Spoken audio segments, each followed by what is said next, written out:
ఏం బిందెలు లంక బిందెలు పెట్టి పోయేడుతుండే ఆవిలకు వీళ్ళు దబదబాలకి తోడుకుంది రాయిగా లంక బిందెలు ఇదా ఏంది మీరు ఏం చేయవలసిన అవసరం లేదు. తెలంగాణ రాష్ట్రంలో మీరు ఏం మంత్రులు కానీ సీఎం కానీ ఒక రూపాయి పని లేకుండా చేసినామా మేము? మా సీఎం కేసీఆర్, కేటీఆర్, హరీష్ రావు మామూలు అభివృద్ధి కాదయా. ఊరూరికి 3 లక్షల మెట్రిక్ టన్నుల ధాన్యం పండేటట్టు చేసినాము. నీకు 46 చెరువులు ఎండ నిండు కుండ లెక్క మే జూన్లో చేసినాము. అది ఎవరన్నా చేసిరా? ఏ ప్రభుత్వం ఏ రాష్ట్రంలో ఉన్నదా అంత అభివృద్ధి? ఎక్కడ లేదు. మన కేసీఆర్ చేసిండే. ఇలా ఆయనను పట్టుకొని పాతాళంలో దొక్కుతాం, భూతాళంలో దొక్కుతాం, 100 మీటర్ల ఏంది అది? ఒక సీఎం ఉంది. సీఎం మోసం చేసినాడు తెలంగాణ ప్రజలకు. దోసుకున్నాడు. ఏదైనా స్కామ్లలో పట్టుబడ్డాడు. అన్ని స్కాములు చేసినాడు. కోట్ల రూపాయలు సంపాదించినాడు. ఇల్లు లేదయా.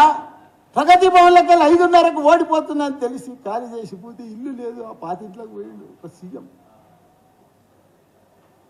ఎంత ఇది లెక్క, ఇంత గొప్ప మహాత్ముడు. వాళ్ళకి ప్రభుత్వాలు ప్రగతి భవన్ ఎవరి కోసం కట్టించినది? ప్రభుత్వ భవనం అది. ఇలా ఉంటాడు, ఎవరుంటే వాళ్ళు ఉంటారు, లేకపోతే వెళ్ళిపోలే అప్పుడే. దానికి రకరకాలు చెప్పారు. దాంట్లో ఆ బిందెలు ఉన్నాయి, ఈ అద్దాలు ఉన్నాయి, అవి ఉన్నాయని. ఎవరి కోసం? ప్రజలు ఎవరు సీఎం ఉంటే వాళ్ళు ఉంటారు. ఇప్పుడు లేడా డిప్యూటీ సీఎం? కూడా మేము వద్దన్నమా?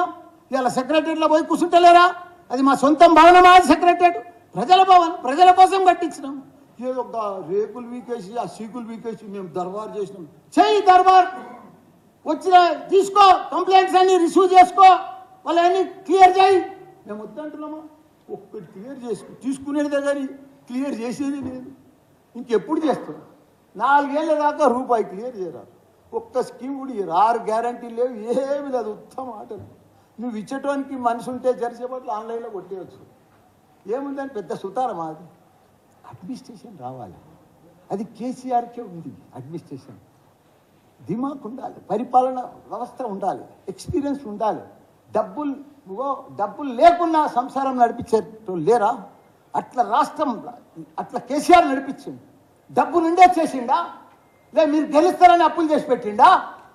అవన్నీ కూడా అభివృద్ధి కోసం ప్రజలు అంతా గుర్తుపడుతున్నారు. కాబట్టి మేమేమన్నా ప్రజలు తప్పకుండా ఎంపీ ఎలక్షన్లో భారీ మెజార్టీతోటి మాకు మొత్తం 16 సీట్లు భారీ మెజార్టీ. ఎందుకంటే ప్రజలు గెలిచిపోయింది. ఈ అప్లికేషన్లు, ఈ తుతుంబాలు, ఇదంతా అంబక్కు, ఇవన్నీ మీటింగులు ఇవన్నీ వస్తున్నాయి. 2 ఇచ్చినాం. 2 ఇచ్చి ఏం చేసారు? బస్సులలో మహిళలను కూర్చుని పెడితే కొట్లాడుకుంటారు ఆడ బస్సులలో. ప్రతి ఒక్క ఆటో డ్రైవర్లు పంచాదే, మహిళలు పంచాదే, ఎక్కతానే పంచాదే, దిగతానే పంచాదే. ఏంటది? ఇది అడ్మినిస్ట్రేషన్. మీరు పెద్ద పథకం, అది గొప్ప పథకం ఆర్టీసీది. అరే ఆర్టీసీని గవర్నమెంట్లో కలిపిండు. ప్రతి ఒక్కరిని కూడా గవర్నమెంట్ గెజిటెడ్ చేసి విడిచిపెట్టిండు. అది కేసీఆర్ ఇచ్చింది. ఎవరు చేయలేరు. ఒక్కొక్క స్కీమ్, ఒక్కొక్క పథకం మామూలుది కాదు. ఎవరు చేయలేరు. కాంగ్రెస్ ఏందే?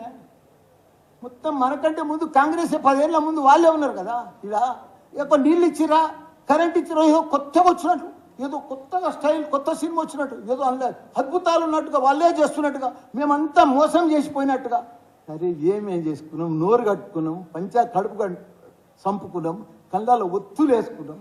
రోజు మా ఎమ్మెల్యేలు కానీ, కార్పొరేటర్లు కానీ, కౌన్సిలర్లు కానీ ఇట్లా కరెంట్ రాలేదు, ఇట్లా రెప్ప కొట్టే లోపల కరెంట్ పోలే. ఇప్పుడు ఏమన్నా కరెంట్ పోతుందా? కాంగ్రెస్ వచ్చిందా?